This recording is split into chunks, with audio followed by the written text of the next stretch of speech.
tuntui, että Valtsu ei vaan ymmärtänyt, että mä halusin niinku, hiljentää se miettiä, että nyt menissä volkataan tässä laukattamaan koko ajan. Et en ymmärrä.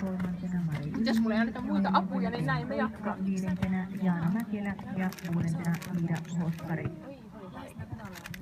Mä oon sanonut Rosana, että sit kun Valtteri on 20 jotakin, niin sit mä voin mennä Valtterilla ristikkoluokaan. Niin sitten kun sä Justiin. En mä kyllä tiedä rauhoittua se ikinä.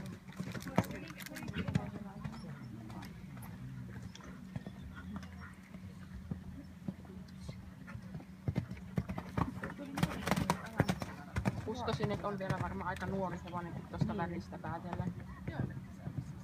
Useinhan pitäisi tuossa vaalekaudella aika paljon paljon. Olitko sanomassa sulosia? susta oli sanomassa, että sullakin oli 14, mutta ei yhtään rauhaa. Joo.